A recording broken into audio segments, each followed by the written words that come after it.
আসসালামু আলাইকুম। Advanced accounting BBA BBS third ইয়ারের চ্যাপ্টার ব্যাংকরাপসি থেকে 1 নম্বর ক্লাসে সকল শিক্ষার্থীদের স্বাগতম। শুরুতে সম্পূর্ণ অধ্যায়ের বেসিক বিষয়টা একেবারে সহজে আলোচনা করে বোঝাবো। বেসিক বোঝানো হয়ে গেলে এই ক্লাসের মধ্যেই গুরুত্বপূর্ণ একটা ম্যাথের সমাধান সম্পূর্ণ হাতে কলমে লিখে বোঝানো হবে। ব্যাংকরাপসি বাংলা অর্থ হচ্ছে দেউলিয়া। একজন ব্যক্তির সম্পদের পরিমাণের চেয়ে দায়ের পরিমাণ যদি বেশি হয়ে যায় তখন ওই ব্যক্তিকে দেউলিয়া বলা হয়। একজন ব্যক্তির চলতি সম্পদ, স্থায়ী সম্পদ সব কিছু মিলিয়ে ধরে নাও সম্পদের পরিমাণ আছে 10 লক্ষ টাকা। লেনদেনের কারণে বা যে কোনো কারণে ওই ব্যক্তির ঋণের পরিমাণ 15 লক্ষ টাকা। ঋণের পরিমাণ অথবা দায়ের পরিমাণ সব মিলিয়ে 15 লক্ষ টাকা। এখন ওই ব্যক্তি তো দায় পরিশোধ করতে পারছেন না।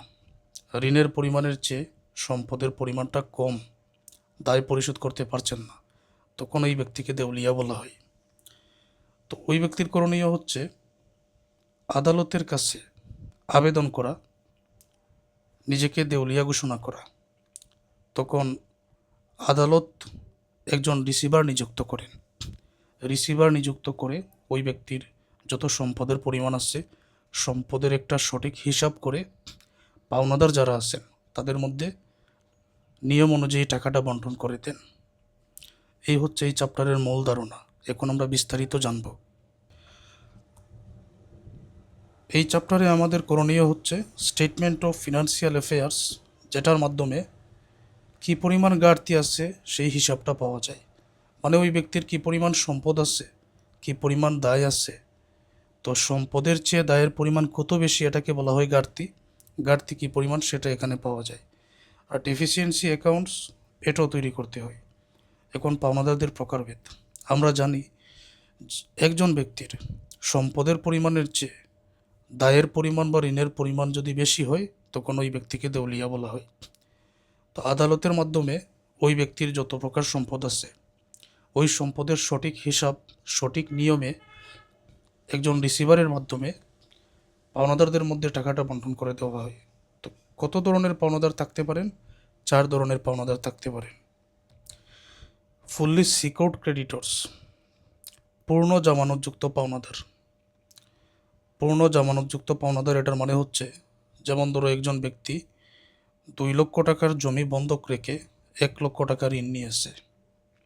এখন যার কাছ থেকে ঋণ নিয়েছে ওই ব্যক্তি চাইলে এই 2 লক্ষ টাকার জমি বিক্রি করে 1 লক্ষ টাকা সহজে সংগ্রহ করতে পারে। তো এই জন্য এটা ফুললি সিকিউরড, পূর্ণ জামানতযুক্ত পাওনাদার। এখন পার্টলি সিকিউর ক্রেডিটর্স, এটা হচ্ছে আংশিক জামানতযুক্ত পাওনাদার। একজন ব্যক্তির কাছ থেকে দেউলিয়া হওয়া ব্যক্তি 1 লক্ষ টাকার জমি বন্ধক রেখে 2 লক্ষ টাকা ঋণ নিয়েছে। এখন যার কাছ থেকে ঋণ নিয়েছে ওই ব্যক্তি চাইলে 1 লক্ষ টাকার জমি বিক্রি করে 1 লক্ষ টাকা সংগ্রহ করতে পারে। এখন পর্যন্ত আরও 1 লক্ষ টাকা বাকি থাকে। তার মানে এটা আংশিক জামানতযুক্ত পাওনাদার। পার্টলি সিকিউর ক্রেডিটর্স, এটা আংশিক জামানতযুক্ত। আগের উদাহরণ ছিল যে সম্পূর্ণ জমি বিক্রি করে 2 লক্ষ টাকার জমি বিক্রি করে 1 লক্ষ টাকা সহজেই কালেক্ট করা যাবে, তো এটা পূর্ণ জামানতযুক্ত।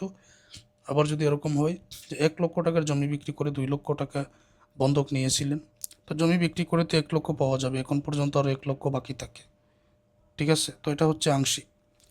প্রিফারেন্সিয়াল ক্রেডিটর্স, অগ্রাধিকারযুক্ত পাওনাদার। এই সকল পাওনাদারের অধিকার থাকে যে তাদের টাকাটা আগে পেড করতে হবে। যেমন staff salary, government due, tax, এই জাতীয় আর অনেক কিছু আছে, আরও কিছু আছে। তাদের টাকাটা কিন্তু আগে পেড করতে হবে। আনসিকিউরড ক্রেডিটর্স মানে জামানতহীন পাওনাদার যারা, যেমন ক্রেডিটর্স পাওনাদার হতে পারে বিলস পেবল, মানে প্রদেয় বিল, যে বিলের টাকা পাবে, ওয়াইফ লোন, ব্রাদার লোন। হ্যাঁ, তো স্ত্রী যদি ঋণ পেয়ে থাকে এটা unsecure creditors. Liability for bill discount, bill discount করার জন্য যে দায়ের সৃষ্টি হয়েছে। এনি ডিউ এক্সপেন্স মানে যে কোনো বকেয়া খরচ, এটা আনসিকিউর ক্রেডিটর্সের মধ্যে পড়ে। এই কনসেপ্টটা ক্লিয়ার। একজন ব্যক্তি নিজেকে দেউলিয়া ঘোষণা করে আদালতের মাধ্যমে যখন সম্পদের পরিমাণের চেয়ে লাইবিলিটিস দায় অথবা ঋণের পরিমাণটা বেশি হয়। তো দায়ের পরিমাণ তৈরি হবে তখনই যখন ওই ব্যক্তি ঋণ করবেন না, ঋণ করবেন মানে পাওনাদারের সৃষ্টি হবে। ফুললি সিকিউর ক্রেডিটর্স, এটাও আমরা বুঝতে পারলাম, পূর্ণ জামানতযুক্ত পাওনাদার। পার্টলি সিকিউর ক্রেডিটর্স, আংশিক জামানতযুক্ত পাওনাদার। প্রিফারেন্সিয়াল ক্রেডিটর্স, অগ্রাধিকারযুক্ত পাওনাদার, তাদের টাকা আগে দিতে হবে। আনসিকিউর ক্রেডিটর্স, জামানতবিহীন পাওনাদার। ওকে, এখন যে ব্যক্তি দেউলিয়া হয়েছেন উনি আদালতের মাধ্যমে এই বিষয়টা সমাধান করার জন্য আবেদন করবেন। তো আদালত থেকে একজন ব্যক্তিকে নিযুক্ত করা হবে, ওনাকে বলা হয় রিসিভার। তো উনি যে হিসাব করবেন, পাওনাদারদের মধ্যে টাকাটা বন্টন করবেন, ওনারও তো একটা ফি দিতে হবে। তো বন্ধকযুক্ত সম্পদের উপর উনি 4% ফি নেন। যদি কোনো সম্পদ বন্ধক দিয়ে হয় এর উপরে উনি 4% ফি নেন। আর বন্ধকবিহীন সম্পদের উপর প্রথম 10 লক্ষ টাকার উপর উনি 10% ফি নেন, বন্ধকবিহীন সম্পদের উপর। আর 10 লক্ষ টাকার বেশি এবং 2 কোটি টাকার কম হলে উনি 5% ফি নেন। 2 কোটি টাকার বেশি হলে 1% ফি নেন। এখন স্টেটমেন্ট অফ অ্যাফেয়ার্স তৈরি করার জন্য এখানে একটা ফরম্যাট আমি লিখে রেখেছি। সব কিছু এখনই বুঝতে হবে এমন কোনো কথা নেই। এই ফরম্যাটের মধ্যে এগুলোর মধ্যে একটা ম্যাথের সমাধান আজকে আমি প্রয়োগ করে দেখাই। ক্লাসটা শেষ হোক, ক্লাস শেষ হলেই তুমি বুঝতে পারবে এখন পর্যন্ত আমি যা আলোচনা করেছি সব তুমি বুঝতে পেরে গেছো। ওকে, তো এক এক করে আলোচনা করে বোঝাতে হবে। প্রথমে স্টেটমেন্ট অফ অ্যাফেয়ার্সে এটা হচ্ছে সম্পদের দিক, এটা হচ্ছে অ্যাসেটস সম্পদের দিক, এটা লাইবিলিটিস। তবে স্টেটমেন্ট অফ অ্যাফেয়ার্স করার আগে কয়েকটা ওয়ার্কিং করে নিতে হয়, প্রত্যেকটা অঙ্কের মধ্যেই একই রকম। তো ওয়ার্কিংটা আমি দেখাবো। ফুললি সিকিউর ক্রেডিটর্স, পূর্ণ জামানতযুক্ত যত পাওনাদার আছেন তাদের টাকা থেকে যে পরিমাণ সম্পদের টাকা তাদের কাছে বন্ধক রাখা হয়েছিল, সম্পদের টাকা বিক করে সারপ্লাস এস পার কন্ট্রা, সারপ্লাস এস পার কন্ট্রা। অতিরিক্ত যে টাকাটা থাকবে এটা বিপরীত দিকে যোগ হবে, অতিরিক্ত যে টাকা থাকবে এটা বিপরীত দিকে যোগ হবে। কেন যোগ হবে এটা পরে বুঝতে হবে। তারপর এখানে প্রিফারেন্সিয়াল ক্রেডিটর্স, অগ্রাধিকারযুক্ত পাওনাদার যারা থাকবে, ডিডাক্টেড এস বার কন্ট্রা, মানে তাদের টাকাটা বিপরীত দিকে বিগ হবে। কেন? কারণ অগ্রাধিকারযুক্ত পাওনাদার যারা তাদের টাকা আগেই পেড করে দিতে হবে, এটা বিপরীত দিকে বিগ করতে হবে। পার্টলি সিকিউর ক্রেডিটর্স, অর্থাৎ আংশিক জামানতযুক্ত পাওনাদার যারা তাদের সম্পদের যে পরিমাণ সম্পদ তাদের কাছে বন্ধক রাখা হয়েছে, আগে আমি আলোচনাটা শেষ করি, বন্ধক রাখা হয়েছে, তো ওইটা বিগ করে অতিরিক্ত যে পরিমাণ দায়, দায়ের টাকাটা কিন্তু এখানে লিখতে হয়। আনসিকিউর ক্রেডিটর্স, দায়ের টাকাটা এই জায়গার মধ্যে লিখতে হয়। ওকে, লিখবো। এটা হচ্ছে এক অংশের নিয়ম, সবসময় একই হয়। আনসিকিউর ক্রেডিটর্স, আনসিকিউর প্রপার্টি মানে বন্ধকবিহীন সম্পদ, যেমন ক্যাশ, নগদ, তুমি এটা তো বন্ধক রাখতে পারবে না। এক কথায় বইয়ের মধ্যে বন্ধকবিহীন যত সম্পদ থাকবে, বিল্ডিংও থাকতে পারে, মেশিনারি থাকতে পারে, ফার্নিচার থাকতে পারে, একটা নমুনা এখানে আমি লিখে রেখেছি। যিনি দেউলিয়া হয়েছেন উনি নিশ্চয়ই দেনাদারের কাছ থেকে টাকা পেতে পারেন, তো এটাকে বলা হয় বুক ডেপ্ট। তো বুক ডেপ্টের মধ্যে যেটা পাওয়া যাবে একেবারে নিশ্চিত এটাকে বলা হয় গুড, যেটা পাওয়া যাবে একেবারে নিশ্চিত এটাকে বলা হয় গুড। আর যেটা পাওয়া যাবে না এটাকে বলা হয় ব্যাড। আবার যেটা পাওয়া যাবে আবার পাওয়া নাও যেতে পারে, সন্দেহ আছে, এটাকে বলা হয় পেড অ্যান্ড ড্রাফটফুল। তো দুইটার টাকা এখানে আনতে হয়, হিসাবে আনতে হয়। বিল অফ এক্সচেঞ্জ, এক্সচেঞ্জ করার বিল, এটাও সম্পদের মধ্যে পড়ে। এক কথায় বন্ধকবিহীন যত সম্পদ আছে যোগ করে নিব, যত পরিমাণ দায় আরও পেইড করতে হবে এটা এক্সপেক্টেড টু র্যাঙ্কের করে বসে। আর এখানে যে সম্পদগুলোর নাম আমি লিখলাম এটা বুক ভ্যালু মানে প্রতিষ্ঠানের হিসাবের খাতা অনুযায়ী এটার মূল্য। আর এস্টিমেটেড টু প্রডিউস, বর্তমানে বাজারে যে দামে বিক্রি করা যাবে এটা এস্টিমেটেড টু প্রডিউসের করে। যেমন ধরো প্রতিষ্ঠানের হিসাব অনুযায়ী বর্তমানে তাদের খাতার মধ্যে বিল্ডিংয়ের মূল্য আছে 1 লক্ষ টাকা, কিন্তু এটা বাজারে বিক্রি করা যাবে 50 লক্ষ টাকা। তো বাজারে যেটা বিক্রি করা যাবে মানে বিক্রি করে বর্তমানে যে টাকা পাওয়া যাবে এটা এস্টিমেট টু প্রডিউস, আর তাদের হিসাব অনুযায়ী বুক ভ্যালু 1 লক্ষ, ঠিক আছে। তো এই টাকার উপরে রিসিভারের ফিটা এখানে কাটা হবে। এখানে সারপ্লাস এস পার কন্ট্রা, বিপরীত দিকে সম্পদের অতিরিক্ত অংশ যোগ হবে বলছিলাম, এই যে যোগ সারপ্লাস এস পার কন্ট্রা বিপরীত দিকে এটা যোগ হবেই, এটা নিয়ম। অগ্রাধিকারযুক্ত পাওনাদারের টাকাটা ডিডাক্টেড এস পার কন্ট্রা বিপরীত দিক থেকে সম্পদের এখান থেকে আগে বিক করে দিতে হবে, বাকিটা অঙ্কের মধ্যে বুঝবো। ফাইনালি উভয় দিকের টাকা সমন্বয় করে এখানে ডেফিসিয়েন্সি কী পরিমাণ ঘাটতি আছে সেটা আমরা পেয়ে যাবো। এই হলো একটা নিয়ম। এবার ডেফিসিয়েন্সি অ্যাকাউন্ট তৈরি করার জন্য এইদিকে access of assets over liabilities, এটার আরেকটা নাম হচ্ছে ক্যাপিটাল, মানে মূলধনের টাকাটা এখানে আনতে হবে। ট্রেডিং প্রফিট আয়ের টাকা, ইন্টারেস্ট অন ক্যাপিটাল মূলধনের সুদও এখানে আনতে হবে। আর এই জায়গায় স্টেটমেন্ট অফ অ্যাফেয়ার্সের যে ডেফিসিয়েন্সি হিসাবটা পাওয়া যাবে সেটাও এখানে আনতে হবে। এটাই নিয়ম, সবসময়ের জন্য এটাই নিয়ম, মনে থাকবে। আর এদিকে সকল প্রকার ব্যয়, ব্যাড ডেপ্ট অনাদায়ী পাওনা, যেটা অনাদায়ী পাওনা মানে তো এটা পাওয়া যাবে না, দেনাদারের কাছ থেকে টাকা পাওয়া যাবে না। উইথড্র ফ্রম বিজনেস, এটা ব্যবসা থেকে উত্তোলন করলে নগদ চলে যায়, তো এটা নগদ চলে যাওয়া মানে ব্যয়ের মধ্যেই পড়ে, এটা বিয়োগ করা হবে। অন্যান্য ব্যয়ের মধ্যে বিল্ডিংয়ের মূল্য আছে ধরো 2 লক্ষ টাকা, এখন এটা বিক্রি করা যাবে 1 লক্ষ টাকা, তাহলে এখানে ব্যয় হচ্ছে 1 লক্ষ, এই লসটাই কিন্তু এখানে আনতে হবে। মেশিনারির মূল্য 50,000, এটা বিক্রি করা যাবে এখন 40,000-এ, তো লস কত এখানে? 10,000 টাকা লস, এটা এখানে আনতে হবে। আর রিসিভারের সকল প্রকার ফি, রিসিভারের যে ফিটা দেওয়া হয়েছে এটাও তো ব্যয়ের মধ্যে পড়ে, যত ধরনের রিসিভার ফি আছে এখানে যোগ করে আনতে হবে, তো উভয় দিকের টাকাটা কিন্তু সমান হয়ে যাবে।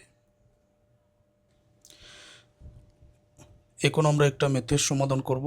Problem 1, mister Rubin field his insolvency petition on 31 December 2022। 2022 সালে মিস্টার রুবিন নিজেকে দেউলিয়া ঘোষণা করেছেন। ইনসলভেন্সি মানে ঘোষণা করেছেন। He had the following assets and liabilities, ওনার নিচের সম্পদ এবং দায় আছে। অ্যাসেটস এস্টিমেটেড টু রিয়েলাইজ আর শোন টু ব্র্যাকেট, মানে সম্পদ বিক্রি করে যেই পরিমাণ টাকা পাওয়া যাবে এটা ব্র্যাকেটের মধ্যে আছে। একবার আমি পড়ে নিই, তারপর ব্যাখ্যাগুলো করতেছি। বিল্ডিংয়ের মূল্য 70,000 টাকা, মানে বুক ভ্যালু 80,000 টাকা, প্রতিষ্ঠানের হিসাব অনুযায়ী এটা বিক্রি করে এখন 70,000 পাওয়া যাবে। মেশিনারি 3,10,000 টাকা ছিল, এটা এখন বিক্রি করে 2,50,000 পাওয়া যাবে। Electrical equipment same as book value, electrical equipment same as book value, তো যেখানে ছিলাম মেশিনারি বিল্ডিং 80,000 টাকা বিক্রি করে 70,000 পাওয়া যাবে। মেশিনারি 3,10,000 টাকা বিক্রি করে 2,50,000 পাওয়া যাবে। ইলেকট্রিক্যাল ইকুইপমেন্ট বৈদ্যুতিক যন্ত্রপাতি সেম এজ বুক ভ্যালু 2 লক্ষ টাকা, মানে বৈদ্যুতিক যন্ত্রপাতি এটা 2 লক্ষ টাকার আছে, আবার এটা বিক্রি করে 2 লক্ষ টাকা পাওয়া যাবে। ফার্নিচার 40,000 টাকা, এটা বুক ভ্যালু মানে প্রতিষ্ঠানের হিসাব অনুযায়ী, তবে বিক্রি করে 20,000 পাওয়া যাবে। স্টক ইন ট্রেড ব্যবসায়িক মজুদ 8 লক্ষ টাকার আছে, বিক্রি করা যাবে 7 লক্ষ টাকায়। বুক ডেপ্ট দেনাদারের কাছ থেকে যে দেনা পাওনাটা আছে পাওয়া যাবে গুড 3 লক্ষ টাকা। আর এখানে ব্যাড এম ডাটফুল ওনাদেরই পাওনা আছে, যেমন ধরো 1 লক্ষ টাকার মধ্যে 40,000 একেবারে নিশ্চিত পাওয়া যাবে। 1 লক্ষ টাকা ওনাদেরই পাওনা আছে, 40,000 এইটা পাওয়া যাবে। Investment same as book value 2 লক্ষ টাকা, তো বিনিয়োগ কিছু 2 লক্ষ বিনিয়োগ করা হয়েছিল। এই দেউলিয়া হওয়া ব্যক্তি মিস্টার রবিন উনি বিনিয়োগ করেছিলেন 2 লক্ষ টাকার, এই বিনিয়োগ থেকে 2 লক্ষ টাকাই পাওয়া যাবে। মর্গেজ অন ইলেকট্রিক্যাল ইকুইপমেন্ট বন্ধক রেখে ঋণ নেওয়া হয়েছে 2 লক্ষ টাকা, আবার ইলেকট্রিক্যাল ইকুইপমেন্টের মূল্যও কিন্তু 2 লক্ষ টাকা। লোন সিকিউরড বাই ইনভেস্টমেন্ট বিনিয়োগ বন্ধক রেখে ঋণ 5 লক্ষ টাকা, তো বিনিয়োগের মূল্য 2 লক্ষ টাকা। Loan secured by first charge on stock, অর্থাৎ স্টক বন্ধক রেখে ঋণ 1 লক্ষ টাকা। আনসিকিউর ক্রেডিটর্স 10 লক্ষ টাকা। Liability on bill discounted expected to rank টাকা 40,000, এমনিতে আছে 1 লক্ষ টাকা, মানে বিল ডিসকাউন্ট করার জন্য দায়ের সৃষ্টি হয়েছে। 1 লক্ষ টাকা পেইড এখানে দায় আছে, তবে 40,000 পেইড করতেই হবে। প্রিফারেন্সিয়াল ক্রেডিটর্স অগ্রাধিকারযুক্ত পাওনাদার 40,000 টাকা আছে। বিল অফ এক্সচেঞ্জ 20,000 টাকা আছে, এগুলো সম্পদের মধ্যে পড়ে বিল of exchange. Cash in hand হাতে নগদ 1,000 টাকা আছে। Mister Rubin started his business with a capital of টাকা 6 লক্ষ। মিস্টার রুবিন 6 লক্ষ টাকা নিয়ে উনি ব্যবসা শুরু করেছিলেন। Up to 31 December 31 December 2022 he had made a profit of টাকা 5,91,000। তিনি আয় করেছেন 5,91,000 টাকা আফটার এলোয়িং ইন্টারেস্ট অন ক্যাপিটাল টাকা 60,000। মূলধনের সুদ এখানে 60,000। হি হ্যাড উইথড্রন টাকা 10,40,000 ডিউরিং দি পিরিয়ড। তিনি তার ব্যবসা থেকে উত্তোলন করেছেন 10,40,000 টাকা। এটা পরিমাণটা অনেক বেশি। Prepare the statement of affairs and deficiency accounts of mister Robin. Mister রবিনের statement of affairs and deficiency account তৈরি করার জন্য বলা হয়েছে। অঙ্কের সমাধান করার জন্য প্রথমে কিছু ওয়ার্কিং করে নিতে হয়, যেমন ফুললি সিকিউরড ক্রেডিটর্স কী পরিমাণ আছে, পার্টলি সিকিউর ক্রেডিটর্স কী পরিমাণ আছে, তারপর প্রিফারেন্সিয়াল ক্রেডিটর্স এটা তো অঙ্কের মধ্যে দেওয়া আছে, আনসিকিউর ক্রেডিটর্স এটাও বাইর করার প্রয়োজন। সবাই লক্ষ্য করো, বর্তমান অঙ্কের মধ্যে বন্ধক রেখে যে সকল ঋণ নেওয়া হয়েছে, যেমন একটা আছে মর্টগেজ অন ইলেকট্রিক্যাল ইকুইপমেন্ট 2 লক্ষ টাকা। ইলেকট্রিক্যাল ইকুইপমেন্ট বন্ধক রেখে 2 লক্ষ টাকা ঋণ নেওয়া হয়েছে। ইলেকট্রিক্যাল ইকুইপমেন্টের মূল্য দেখো আছে এখানে 2 লক্ষ টাকা। এখন 2 লক্ষ টাকার ইলেকট্রিক্যাল ইকুইপমেন্ট সম্পদ বন্ধক রেখে এই যে ঋণটা নেওয়া হয়েছে 2 লক্ষ টাকা, এটা কি ফুললি সিকিউর ক্রেডিটর্সের মধ্যে পড়ে নাকি পার্টলি সিকিউর ক্রেডিটর্সের মধ্যে পড়ে? 2 লক্ষ টাকার যন্ত্রপাতি, এই ইলেকট্রিক্যাল ইকুইপমেন্ট, এটা বন্ধক রেখে 2 লক্ষ টাকা ঋণ নেওয়া হয়েছে। তাহলে তো সম্পূর্ণ 2 লক্ষ টাকাই এই সম্পদটা বিক্রি করে ওনাকে পেড করা যাবে, বিষয়টা এরকম দাঁড়ায়। কিন্তু এই 2 লক্ষ টাকা থেকে আবার রিসিভারের 4% ফিও কাটতে হবে, তার মানে সম্পূর্ণ 2 লক্ষ এখানে থাকে না। বন্ধকযুক্ত সম্পদের পরিমাণ ঋণের পরিমাণ যদি সমান হয় তাহলে এটা আংশিক জামানতযুক্ত পাওনাদারের মধ্যে যাবে, অর্থাৎ পার্টলি সিকিউর ক্রেডিটর্স। মানে 2 লক্ষ টাকা সম্পদের মূল্য এটা ঠিক আছে, এখানে রিসিভারও তো 4% ফি কেটে নিবে নিয়ম অনুযায়ী, তখন তো আর 2 লক্ষ টাকা এটার মূল্য থাকে না, সম্পূর্ণ টাকা দেওয়া যায় না। এই জন্য এটা পার্টলি সিকিউর ক্রেডিটর্সের মধ্যেই আসবে, প্রথমটা চিহ্নিত করলাম। তারপর এখানে আসছে লোন সিকিউরড বাই ইনভেস্টমেন্ট 5 লক্ষ টাকা। ইনভেস্টমেন্টের মূল্য হচ্ছে 2 লক্ষ টাকা। এই 2 লক্ষ টাকার ইনভেস্টমেন্ট বন্ধক রেখে 5 লক্ষ টাকা ঋণ, তো এটা তো পার্টলি, এটা তো সম্পূর্ণ টাকা পেড করা যাবে না। এই হলো একটা। তারপর loan secured by first charge on stock 1 লক্ষ। স্টকের পরিমাণ কত আছে? স্টকের পরিমাণ আছে বর্তমানে বিক্রি করে কত পাওয়া যাবে, স্টক যেটা 7 লক্ষ টাকা পাওয়া যাবে। মূল্য এটার 8 লক্ষ ঠিক আছে, বই মূল্য, কিন্তু বিক্রি করে পাওয়া যাবে 7 লক্ষ। যেটা পাওয়া যাবে এই হিসাবটাই তো ধরতে হবে। এই 7 লক্ষ টাকার স্টক বন্ধক রেখে 1 লক্ষ টাকা ঋণ, তো যে কোনো সময় 7 লক্ষ টাকার স্টক এটা বিক্রি করে সহজে এই 1 লক্ষ টাকার ঋণটা পরিশোধ করা যাবে। এই জন্য এটা ফুললি সিকিউর ক্রেডিটর্স, আর কোনো কিছু বন্ধক রাখা হয় নাই। এই জন্য ফুললি সিকিউর ক্রেডিটর্সে আমি 1 লক্ষ টাকা নিয়ে আসবো, কিন্তু এটা স্টকের মূল্য 7 লক্ষ। এবং পার্টলি সিকিউর ক্রেডিটর্স, এখানে মর্টগেজ অন ইলেকট্রিক্যাল ইকুইপমেন্ট 2 লক্ষ টাকা, কিন্তু এটার মূল্য হচ্ছে 2 লক্ষ। আর লোন সিকিউর বাই ইনভেস্টমেন্ট 5 লক্ষ টাকা ঋণ, কিন্তু ইনভেস্টমেন্টের মূল্য হচ্ছে 2 লক্ষ।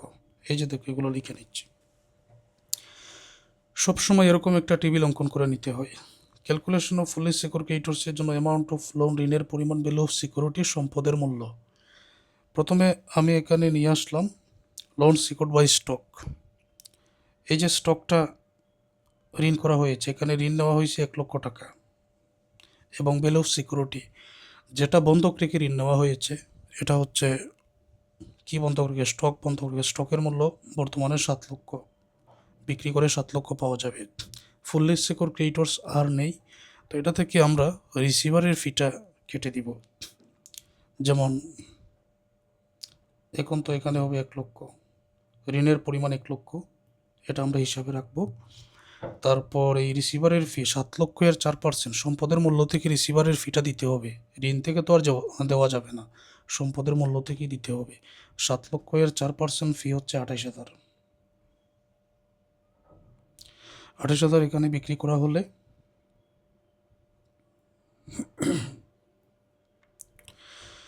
28,000 বিক্রি করা হলে এই জায়গায় পাওয়া যাবে 6,72,000।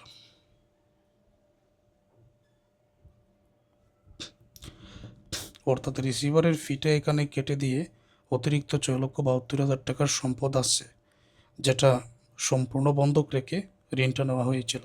এই হলো একটা। আনসিকিউর ক্রেডিটর্স পরে লিখতেছি, তো পার্টলি সিকিউর ক্রেডিটর্সটা লিখে নেই। যেমন ইলেকট্রিক্যাল ইকুইপমেন্ট বন্ধক রেখে ঋণ নেওয়া হয়েছিল। ঋণ নেওয়া হয়েছিল 2 লক্ষ টাকা। আবার ইলেকট্রিক্যাল ইকুইপমেন্ট এটার মূল্য কিন্তু 2 লক্ষ টাকা। লোন এগেনস্ট ইনভেস্টমেন্ট, বিনিয়োগ বন্ধক রেখে ঋণ নেওয়া হয়েছিল 5 লক্ষ টাকা। আবার বিনিয়োগের মূল্য কিন্তু 2 লক্ষ টাকা। তথ্যগুলো কোথায় থেকে পেয়েছি? এখান থেকে পেয়েছি, দেখতে পাচ্ছ। একটু আগে এটা চিহ্নিত করে বুঝিয়ে দিয়েছিলাম। তাহলে এই জায়গায় হচ্ছে ঋণের পরিমাণ 7 লক্ষ টাকা। রিসিভার ফিটা 2 লক্ষ এবং 2 লক্ষ, টোটাল হবে কত? 4 লক্ষ টাকা। এই 4 লক্ষ রিসিভার ফি কত আমরা কেটে রাখবো? 4%। 4 লক্ষ 4% হবে 16,000 টাকা। আদালতের পক্ষ থেকে যাকে নিযুক্ত করা হয়েছে ওনার ফিটা আগে দিতে হবে। 4 লক্ষ থেকে 16,000 বাদ দিয়ে 3,84,000 টাকার সম্পদ, এটা পার্টলি সিকিউর ক্রেডিটর্স থেকে বাকি থাকে। কিন্তু 2 লক্ষ আর 5 লক্ষ টোটাল ঋণের পরিমাণ 7 লক্ষ টাকা।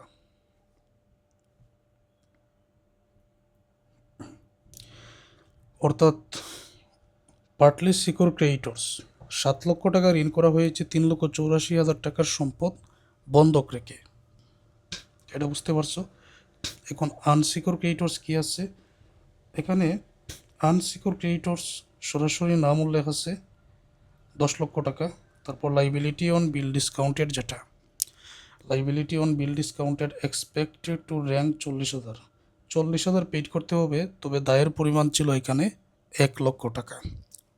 মোট লাইবিলিটি 1 লক্ষ টাকা, তবে নেট লাইবিলিটি 40,000 পেইড করতে হবে। এই লাইবিলিটি অন বিল ডিসকাউন্ট এটাও কিন্তু আনসিকিউর ক্রেডিটর্সের মধ্যে পড়ে। এর বাইরে আর কোনো পাওনাদার ক্রেডিটর্স এখানে নেই।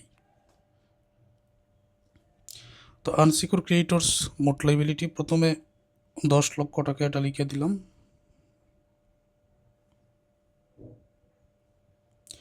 নেট লাইবিলিটি 10 লক্ষ টাকা। আর liability for bill discount total ছিল 1 লক্ষ টাকা, তবে 40,000 নেট পেইড করতে হবে। অতএব এখানে যোগ করলে 11 লক্ষ টাকা, এটা গ্রস লাইবিলিটিস। আর পেইড করতে হবে 10 লক্ষ এবং 40,000।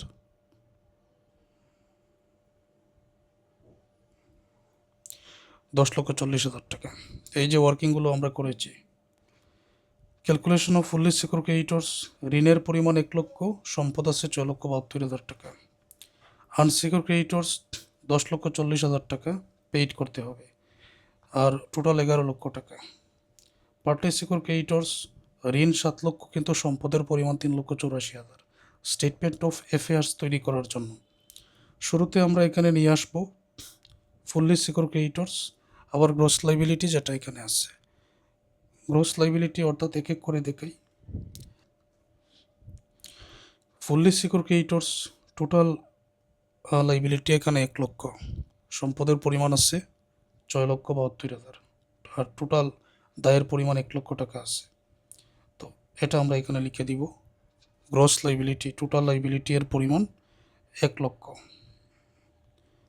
এই ফুললি সিকিউর ক্রেডিটর্সের। এখন তাদের পাওনাদারের পরিমাণ, ফুললি সিকিউর ক্রেডিটর্স ঋণ পাবে 1 লক্ষ টাকা, কিন্তু সম্পদের পরিমাণ আছে 6,72,000 টাকা। এই 1 লক্ষ টাকা ঋণ পরিশোধ করে, যেহেতু 6,72,000 টাকার সম্পদ আছে, 6,72,000 টাকার সম্পদ দিয়ে তো 1 লক্ষ টাকা ঋণ পরিশোধ করা যাবে। 1 লক্ষ পেইড করে অতিরিক্ত যে 5,72,000 আছে, এটাই সারপ্লাস এস পার কন্ট্রা বিপরীত দিকে যোগ হয়ে যাবে। এটা আমরা বিপরীত দিকে, এটা অতিরিক্ত সম্পদ আছে না, আরও তো দায় পেইড করতে হবে, এই সম্পদটা আমরা বিপরীত দিকে নিয়ে নিব। এই হলো একটা। পরবর্তীতে প্রিফারেন্সিয়াল ক্রেডিটর্স যেটা আনতে হয়, অঙ্কের মধ্যে দেওয়া আছে প্রিফারেন্সিয়াল ক্রেডিটর্স 40,000, তাদের টাকা আগেই পেইড করতে হবে। তো এখানে আমি লিখলাম 40,000, এখানেও লিখলাম 40,000। এখন কোনো টাকা যদি এক্সপেক্টেড টু র্যাঙ্কের করে বসানো হয়, তার মানে এটা দায়ে কোনো বাকি রয়ে গেছে, এটা পেইড করতে হবে। এখন 40,000 আমি দায় দেখাবো না, সরাসরি সম্পদ থেকে এই দিকে প্রিফারেন্সিয়াল ক্রেডিটর্স এটা সরাসরি সম্পদ থেকে বিক করে এটা সাথে সাথে পেড করে দেওয়া হবে, অর্থাৎ এই টাকাটা এখানে আনার কোনো প্রয়োজন নাই, এটা এখানেই পেড করে দেওয়া হবে। পার্টলি সিকিউর ক্রেডিটর্স আমরা এখানে পেয়েছি ঋণ 7 লক্ষ, কিন্তু সম্পদের পরিমাণ 3,84,000। সম্পদের পরিমাণ 3,84,000 দিয়ে 7 লক্ষ সম্পূর্ণ পেড করা যাবে না, বাদবাকি যা থাকে এগুলো তো পেড করতে হবে। এখন আনসিকিউর ক্রেডিটর্স, প্রিফারেন্সিয়াল ক্রেডিটর্স এটা ছিল 40,000, এখানে আমরা লিখব। আর পার্টলি সিকিউর ক্রেডিটর্স এটা ছিল টোটাল 7 লক্ষ টাকা। পার্টলি সিকিউর ক্রেডিটর্স 7 লক্ষ টাকা, না 7 লক্ষ টাকা, হ্যাঁ। আর সম্পদের পরিমাণ আছে 3,84,000, ব্রেকেট দেওয়ার প্রয়োজন নেই। তো 7 লক্ষ টাকা ঋণ, 3,84,000 টাকার সম্পদ, বিল অফ সিকিউরিটি। আরও ঋণ পরিশোধ করতে হবে 7 লক্ষ থেকে 3,84,000 বিক করলে 3,16,000 টাকা। বুঝতে পারছো এটা? আনসিকিউর ক্রেডিটর্স আমরা ওয়ার্কিংয়ে বাইর করেছি। আনসিকিউর ক্রেডিটর্স 11 লক্ষ টাকা হচ্ছে মোট, আর পেইড করতে হবে 10,40,000 টাকা। 11 লক্ষ টাকা মোট, পেইড করতে হবে 10,40,000 টাকা। মোট 11 লক্ষ, পেইড করতে হবে 10,40,000, যেটা পেইড করতে হবে এটা এক্সপেক্টেড টু র্যাঙ্কের করে বসিয়ে দিলাম। মোট কত আর নেট কত সেটা বাইর করার জন্য আলাদা করে গ্রস লাইবিলিটি এই ঘরেই বসাতে হয়। আচ্ছা, সম্পূর্ণ অঙ্ক জুড়ে বন্ধকবিহীন যত সম্পদ আছে সেগুলো এখন আনতে হবে।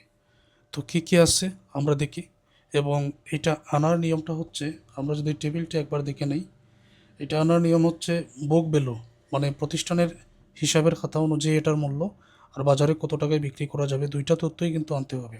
আনসিকিউর ক্রেডিটর্স, তারপর রিসিভার ফি এখানে বিক করতে হবে, সারপ্লাস এস পার কন্ট্রা যোগ করতে হবে, আর অগ্রাধিকার যুক্ত পাওনাদার যারা, তাদের টাকাটা আগেই পেইড করতে হবে, তারপর ডেফিসিয়েন্সি এখানে পাওয়া যাবে।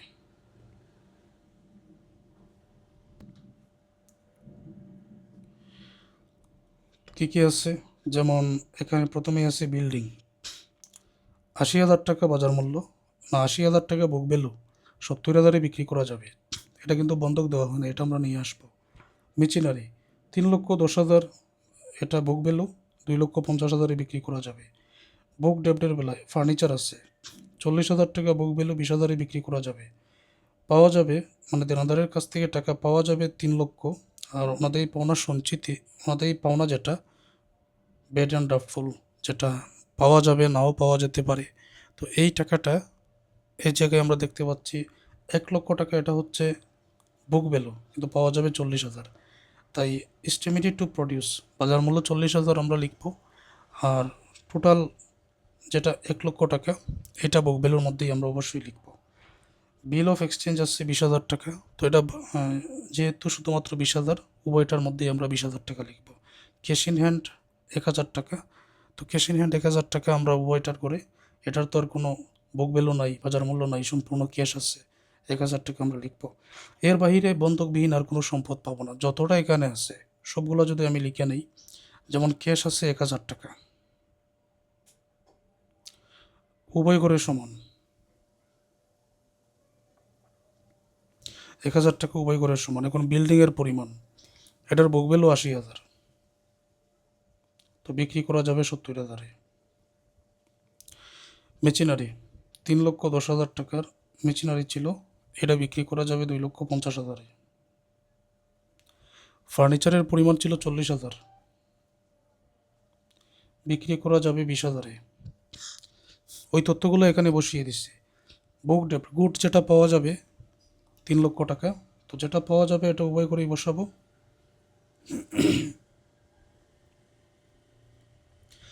বেড অ্যান্ড ড্রাফটফুল, টোটাল টাকার পরিমাণ 1 লক্ষ, কিন্তু পাওয়া যাবে 40,000। বিল অফ এক্সচেঞ্জ 20,000, উভয়টার করে 20,000। এখন টাকাটা আমরা যোগ করে নিব, এইটা যোগ করলে হবে 8,51,000।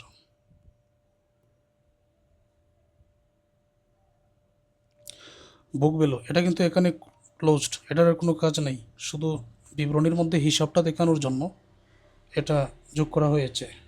তারপর এই টাকাটা যোগ করলে 7,01,000 7,01,000 টাকা হবে।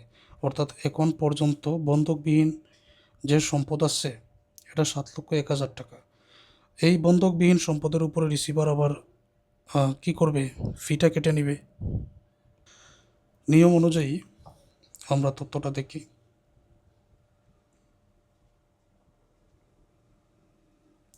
বন্ধকযুক্ত সম্পদের উপর 4%, বন্ধকবিহীন সম্পদের উপর প্রথম 10 লক্ষ টাকার উপর 10%। তাহলে এখানে কত আছে, 7,01,000 আছে, তো এখানে 10% ফিটা কেটে রাখা হবে।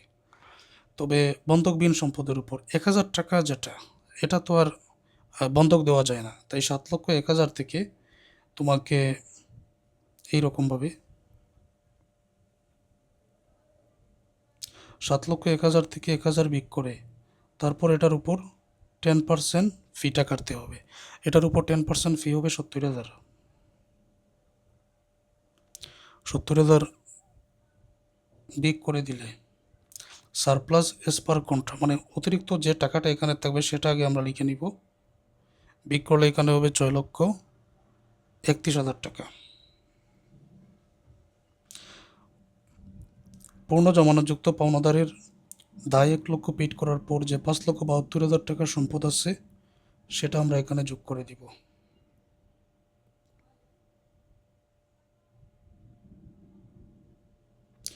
তাহলে টোটাল সম্পদ এখন পর্যন্ত হবে, এই দুইটা যোগ করলে 12,03,000 টাকা।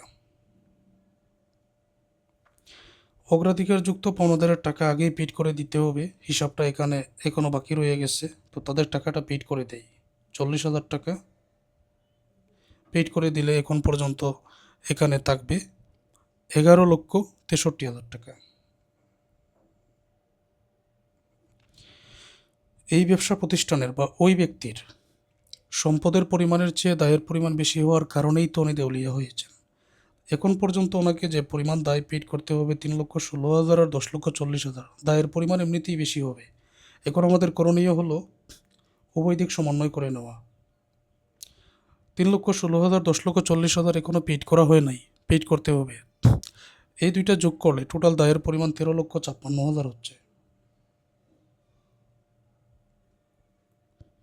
এখানেও আমরা লিখে দিব 13,56,000। দায় আছে 13,56,000, কিন্তু রিসিভার ফি পাওনাদারদের সকল টাকা পেইড করার পর এখন পর্যন্ত সম্পদ আছে 11,63,000 টাকার। 11,63,000 টাকার সম্পদ দিয়ে 13,56,000 এটা তো দায় পেইড করা যায় না। তাহলে ঘাটতি কত টাকা আছে, 11,63,000। 13,56,000 থেকে 11,63,000 বিক করলে ঘাটতির পরিমাণটা আমরা এখানে পেয়ে যাব, ডেফিসিয়েন্সি 1,93,000। এই হচ্ছে স্টেটমেন্ট অফ অ্যাফেয়ার্স, এবং সবসময় এই নিয়মেই কিন্তু তোমাদের সমাধানটা করতে হবে। স্টেটমেন্ট অফ অ্যাফেয়ার্স, ওকে। তারপর ডেফিসিয়েন্সি অ্যাকাউন্ট করার সময় 1,93,000 এটা যাবে। আর পরবর্তী নিয়ম অনুযায়ী ডেফিসিয়েন্সি অ্যাকাউন্ট তৈরি করতে হবে। মূলধনের পরিমাণ, প্রফিটের পরিমাণ, ইন্টারেস্ট অন ক্যাপিটালের পরিমাণ আর ডেফিসিয়েন্সি এর অ্যাকাউন্টটা নিয়ে আসবো। ব্যাড ডেপ্ট উত্তোলন, যত ধরনের ব্যয় আছে সব এখানে আমরা নিয়ে আসবো, ওই দিকটা পরে যোগ করে দিব। বর্তমান অঙ্কের মধ্যে ওনার ক্যাপিটালের পরিমাণ আছে 6 লক্ষ টাকা। তারপর প্রফিট আছে 5,91,000 টাকা, ইন্টারেস্ট অন ক্যাপিটাল আছে 60,000 টাকা, এবং ডেফিসিয়েন্সি অ্যাকাউন্ট এখানে 1,93,000 টাকা আমরা পেয়েছি। ওই টাকাগুলো বসিয়ে দাও। Access of assets over liabilities, অর্থাৎ মূলধনের পরিমাণ ওনার আছে 6 লক্ষ টাকা। ট্রেডিং প্রফিট আছে 5,91,000 টাকা, ইন্টারেস্ট অন ক্যাপিটাল আছে 60,000, deficiency as per statement of affairs আমরা পেয়েছি 1,93,000। এতটুকু বুঝতে পারছো? আচ্ছা, তারপর যত ধরনের ব্যয় আছে, তো ব্যয়গুলো আলাদা আলাদা করে এখন আমাদের আনতে হবে। তো কী কী ব্যয় থাকতে পারে, যেমন ধরো প্রথম থেকে যদি আমি যাই, অনেক কিছুই তো আছে। প্রথমে ব্যাড ডেপ্টের বিষয়টা, ব্যাড ডেপ্ট 1 লক্ষ পাওয়ার কথা 40,000 পেয়েছি, তো এখানে তো 60,000 টাকা লস, এবং উত্তোলন করা হয়েছে 10,40,000, এটাও তো লস, মানে ব্যবসা থেকে নগদ চলে গেছে, তাই ব্যাড ডেপ্ট হবে এখানে 60,000। আর উত্তোলন করা হয়েছে 10,40,000। এখন আর কি কি ব্যয় হয়েছে সেটা বাইর করো। প্রথম থেকে দেখো, বিল্ডিংয়ের মূল্য 80,000, বিক্রি করা হয়েছে 70,000, এখানে 10,000 টাকা লস। ওকে। মেশিনারি 3,10,000, তারপর এই 3,10,000 থেকে বিক্রি করা হয়েছে 2,50,000, এখানে 60,000 টাকা লস। আমি সরাসরি লসটাই লিখে দিব। আর কি কি আছে এখানে, ফার্নিচার 40,000 টাকা মূল্য, 20,000-এ বিক্রি, 20,000 টাকাই লস। স্টক ইন ট্রেড যেটা 8 লক্ষ টাকা মূল্য, 7 লক্ষ টাকায় বিক্রি, এখানে 1 লক্ষ টাকা লস আছে। আর কি কি আছে এখানে, লাইবিলিটি অন বিল ডিসকাউন্ট করার সময় 1 লক্ষ টাকা দায় পেইড করতে হবে, কিন্তু 40,000 পেইড করা হয়েছে। যেটা পেইড করা হয়েছে লাইবিলিটি অন বিল ডিসকাউন্টেড, তো যেটা পেইড করা হয়েছে এটা কিন্তু লসের মধ্যে পড়ে।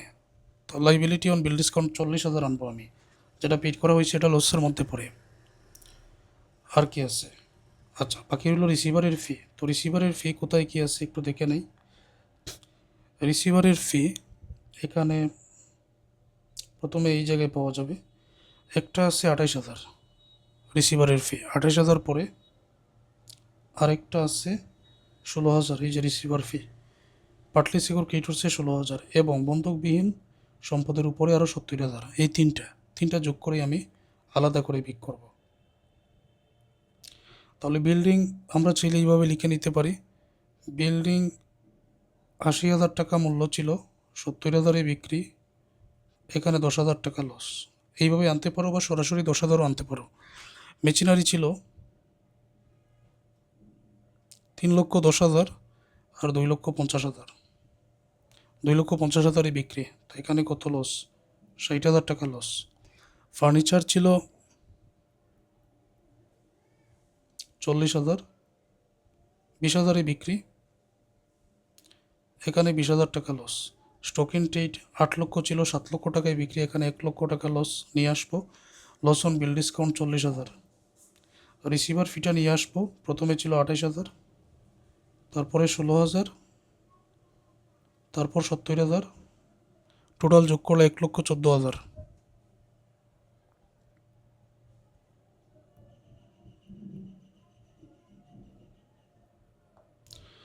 এখন এই টোটাল টাকাটা যোগ করে নিলে 14,44,000।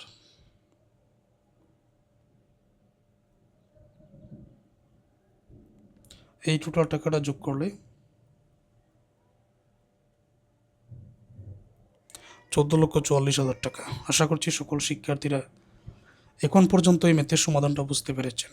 আর পেইড ব্যাচে যারা আসছো পরবর্তী ক্লাসগুলো দেখো।